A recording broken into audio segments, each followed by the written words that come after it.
राष्ट्रवादीच्या नेत्यांची मुख्यमंत्र्यांसोबत सव्वा तास बैठक. सुनील तटकरे, प्रफुल्ल पटेल, छगन भुजबळ, धनंजय मुंडे बैठकीला उपस्थित होते. सुनेत्र पवार यांना उपमुख्यमंत्री करण्याचा प्रस्ताव. तर सूत्रांची माहिती समोर. अजितदादांच्या खात्यासंदर्भात देखील मुख्यमंत्री फडणवीसांना प्रस्ताव दिल्याची सूत्रांची माहिती. अजितदादांच्या खात्यासंदर्भात लवकरात लवकर निर्णय करायचा आहे असं मुख्यमंत्र्यांना सांगितलं. प्रफुल्ल पटेल यांची प्रतिक्रिया. तसेच राष्ट्रवादी संदर्भात देखील लवकरात लवकर निर्णय घ्यावा लागेल, प्रफुल्ल पटेल यांचं वक्तव्य. अजितदादांच्या निधनानंतर लगेचच राजकीय चर्चा करणं अमानुष्य आहे. सगळं स्थिरावल्यानंतर चर्चा करणं योग्य आहे. सुनेत्र पवार यांच्या उपमुख्यमंत्री पदाच्या चर्चांवरती संजय राऊत यांची प्रतिक्रिया. सुनेत्र पवार उपमुख्यमंत्री झाल्या तर मला आनंदच होईल. राज्याला पहिला महिला उपमुख्यमंत्री मिळतील, विजय वडेट्टीवार यांचं वक्तव्य. दोन्ही राष्ट्रवादी एकत्रीकरणासंदर्भात पवार कुटुंब एकत्र बसून निर्णय घेणार. आज किंवा उद्या पवार कुटुंबीय एकत्रित निर्णय घेण्याची शक्यता. सूत्रांची माहिती. शरद पवार अंतिम निर्णय घेणार असल्याची सूत्रांची माहिती. दोन्ही राष्ट्रवादी एकत्र येणं हा त्यांचा अंतर्गत विषय, पण दोन्ही राष्ट्रवादींनी एकत्र यावं असं मला तरी वाटतं, विजय वडेट्टीवार यांची प्रतिक्रिया. दोन्ही राष्ट्रवादी एकत्र येतील. अजितदादा असतानाच दोन्ही राष्ट्रवादी एकत्र येण्यासाठी चर्चा सुरू झाली होती, नरहरी झिरवाळ यांचं वक्तव्य. तर शरद पवार आमचा विचार करतील, झिरवाळ यांच्याकडून पवारांना आवाहन. अजितदादांनंतर उपमुख्यमंत्री लगेच कोण होणार याची चर्चा करणं म्हणजे पत्ते आणि डाव खेळण्यासारखं आहे. राष्ट्रवादी आणि इतर कोणीही चर्चा करणं अमानुष, राऊत यांचं वक्तव्य. दोन्ही पक्ष एकत्र यावी अशी पहिली भूमिका होती, जयंत पाटील यांचं वक्तव्य. दोन्ही राष्ट्रवादी एकत्र येण्यासाठी बऱ्याच बैठका झाल्या. पालिका निवडणुकांनंतर निर्णय घेण्यासंदर्भात बैठकीत चर्चा झाली, जयंत पाटील यांची माहिती. काही दिवसांपासून दोन्ही राष्ट्रवादी एकत्र येण्यासंदर्भात बैठका सुरू होत्या. जिल्हा परिषदेनंतर अजितदादा निर्णय घेणार होते, शशिकांत शिंदेंची माहिती. तर दोन्ही राष्ट्रवादींसंदर्भात पवार कुटुंबाने एकत्रित निर्णय घ्यावा, शशिकांत शिंदेंचं वक्तव्य. काही दिवसांपूर्वी राष्ट्रवादी एकत्र येण्यासंदर्भात माझी दादांसोबत चर्चा झाली होती, उमेश पाटील यांची माहिती. मात्र अजित पवार एकत्र येण्यासंदर्भात काही म्हणाले नाहीत. उमेश पाटील यांच्या वक्तव्यानं चर्चांना उधाण. झेडपी निवडणुकीनंतर अजितदादांचा राष्ट्रवादी विलिनीकरणाचा विचार होता, सुनील टिंगरे यांची प्रतिक्रिया. तर दादांनंतर वहिनीशिवाय पर्याय नाही, सुनेत्र पवार यांनी नेतृत्व करावं, सुनील टिंगरे यांचं वक्तव्य. काही दिवसांपासून दोन्ही राष्ट्रवादी एकत्र येण्यासंदर्भात बैठका सुरू होत्या, शशिकांत शिंदे यांचं वक्तव्य. दोन्ही राष्ट्रवादींसंदर्भात पवार कुटुंबानं एकत्रित निर्णय घ्यावा, शशिकांत शिंदेंची मागणी. राज्याचा अर्थसंकल्प मुख्यमंत्री देवेंद्र फडणवीस मांडण्याची शक्यता. अजित पवार यांच्या निधनामुळे अर्थसंकल्प फडणवीस मांडण्याची शक्यता. तर 23 फेब्रुवारीपासून राज्याच्या अर्थसंकल्पीय अधिवेशनाला सुरुवात होणार. अजित पवार यांनी काही दिवसांपूर्वी मंत्रालयामध्ये अर्थसंकल्पासंदर्भात बैठक घेतली होती. सलग 2 तास झालेल्या बैठकीमध्ये राज्याचा महसूल वाढवण्यासाठी सर्व विभागांचे टार्गेट वाढवलं होतं. यंदाच्या अर्थसंकल्पासंदर्भात अजित पवार यांच्याकडून आधीपासूनच तयारी सुरू होत होती, अशीही समोर. अजित पवार यांच्या विमान अपघाताची सीआयडी चौकशी सुरू. सीआयडी चौकशी करण्याचे राज्य सरकारला यावेळेस सरकारचे हे आदेश असल्याचीही माहिती. अजित पवारांच्या विमान अपघाताचा AAIB कडून तपास सुरू. विमानातील ब्लॅक बॉक्स ताब्यात घेण्यात आल्यानंतर सर्व टेक्निकल रेकॉर्ड्स, ऑपरेशनल तपशील, घटनास्थळावरील तथ्याचा तपास केला जाणार. अजित पवारांच्या पायलटनं शेवटच्या क्षणी प्रतिसादच दिला नाही. नागरी हवाई उड्डाण मंत्रालयाचं प्रसिद्धीपत्रक जाहीर.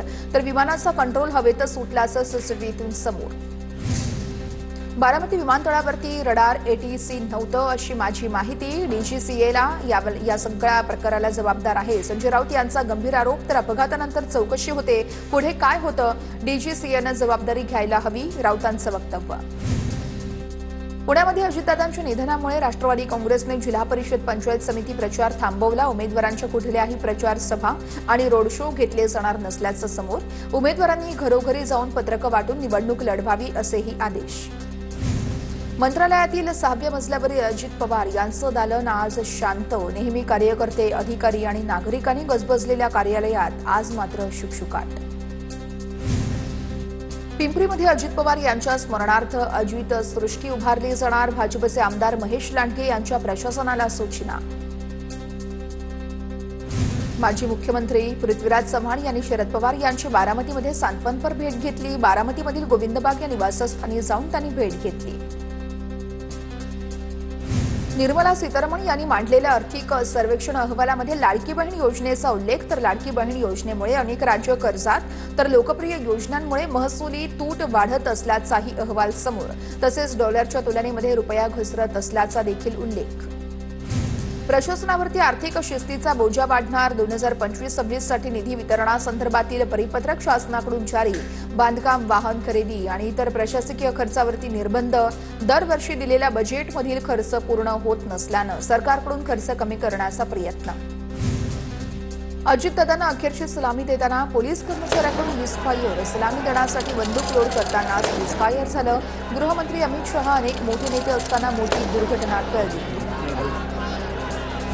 भाजपने अजितदादांवरील 70,000 कोटींचा आरोप सिद्ध केला नाही. अजितदादांवरती फडणवीस मोदी यांनी सगळे आरोप केलेत. राऊतांची टीका, तर राजकारण करण्यासाठी राऊतांनी निवडलेली वेळ ही गिधाडी वृत्ती. नवनाथ बन यांचा राऊतांवर निशाणा. लातूर जिल्ह्यातला शिरूर अनंतपाळ या ठिकाणी काल दिवसभर बाजारपेठ बंद. गावकऱ्यांनी शोकसभा घेऊन अजितदादांना श्रद्धांजली अर्पण केली. अकोला महानगरपालिकेमध्ये भाजप सत्ता स्थापन करणार. आज झालेल्या विशेष सर्वसाधारण सभेमध्ये शारदा खेडकर यांची निवड झाली. महापौर पदाच्या निवडणुकीमध्ये ठाकरेंच्या शिवसेनेचे उमेदवार सुरेखा काळे यांचा पराभव. केडीएमसी महापौर निवडणुकीमध्ये मोठा ट्विस्ट. सचिव कार्यालयातून शिवसेनेसह मनसेने महापौर पदासाठी उमेदवारी अर्ज घेतल्याची माहिती. शिवसेनेने 7 अर्ज तर मनसेने 1 उमेदवारी अर्ज घेतला. आरक्षणानुसार शिवसेनेकडे 2 तर मनसेकडे 1 उमेदवार. नाशिक पालिकेमध्ये सत्तेत सहभागी होण्यासाठी शिवसेना आणि राष्ट्रवादीचा भाजपला प्रस्ताव. मनपा निवडणुकीत भाजप, शिवसेना आणि राष्ट्रवादीने स्वतंत्र निवडणूक लढवली होती. शहराध्यक्ष सुनील केदार यांच्याकडून प्रस्ताव. भाजप आणि शिंदेच्या शिवसेनेमध्ये मतभिन्नता. महापालिकांमध्ये कुणी कोणत्या समित्या घ्याव्यात म्हणून एकमत नाही, म्हणून महापौर पदाच्या निवडणुका पुढे ढकलल्या. संजय राऊत यांचा आरोप.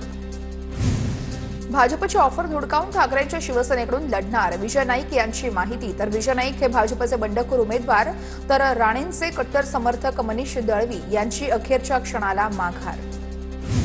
जळगाव महापालिका निवडणुकीमध्ये 321 पैकी 167 उमेदवारांचं डिपॉझिट जप्त. निवडणुकीच्या रिंगणामध्ये उतरलेल्या एकूण 321 उमेदवारांपैकी 167 उमेदवारांना आपली अनामत रक्कम वाचवण्यात यश. नंदुरबारच्या प्रकाशा गावात प्रस्तावित सिमेंट प्रकल्पाला शेतकऱ्यांचा विरोध. सिमेंट प्रकल्पाला मंजुरी दिल्यास जन आंदोलन उभं करण्याचा ग्रामस्थांचा इशारा. सिमेंट प्रकल्प आल्यास शेत जमिनीतील मोठा फटका बसण्याचीही शक्यता. बुलढाण्यातील खामगाव नगर परिषदेच्या मुख्याधिकाऱ्यांच्या विरोधामध्ये संताप व्यक्त. मुख्याधिकारी डॉक्टर प्रशांत शेळके यांच्या मनमानी कारभाराविरोधात एमआयएमचे शहर अध्यक्ष मोहम्मद आरिफ अब्दुल लतीफ यांचं लोटांगण आंदोलन, तर नागरी समस्यांकडे दुर्लक्ष होत असल्याचा आरोप. जळगावच्या सराफ बाजारामध्ये सोने आणि चांदीच्या दरामध्ये मोठी घसरण. सोन्याचे दर 10,000 तर चांदीचे दर 30,000 रुपयांनी घसरले. सोन्याचे दर जीएसटीसह 1,72,000 तर 10 रुपयांवर, तर चांदीचे दर हे आता 3,72,860 रुपयांवर पोहोचल्याची माहिती. जळगावात अनेक वर्षांपासून 6 साखर कारखाने बंद. परिणामी आता जिल्ह्यामध्ये ऊस लागवड 100% वरून 10% पोहोचली. इतर पिकांच्या लागवडीकडे शेतकऱ्यांचा कल. मराठवाड्यात रब्बी हंगामात पीक कर्ज वाटपात बँकांचा आकडता हात. तर आता यावर्षी मराठवाड्यात जानेवारी अखेरपर्यंत 22% कर्ज वाटप करण्यात आलं, तर मागील वर्षी मराठवाड्यात जानेवारी अखेरपर्यंत 45% पीक कर्ज वाटप करण्यात आलं.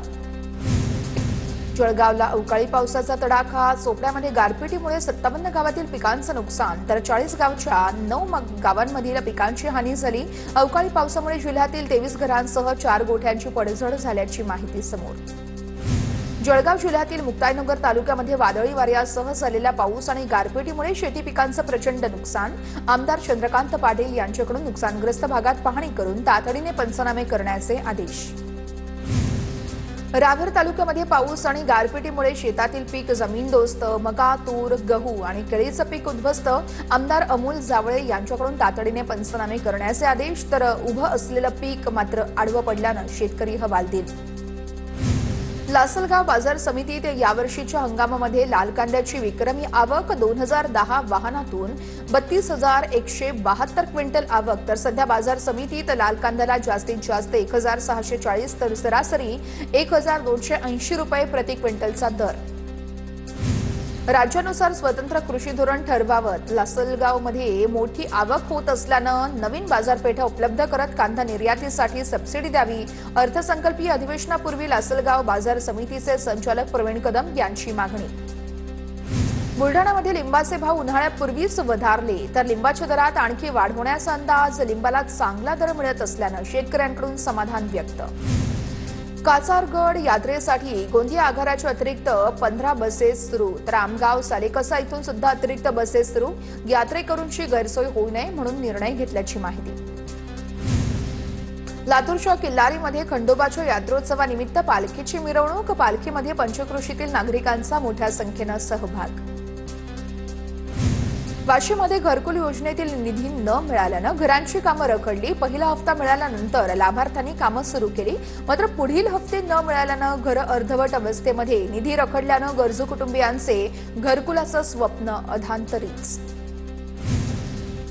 वाशिम जिल्ह्यामध्ये उन्हाळा तोंडावरती असताना नळ योजनांची कामं अर्ध्यावरच. यावर्षी उन्हाळ्यामध्ये नळाचे पाणी मिळणार की नाही या संदर्भात नागरिकांमध्ये साशंकता.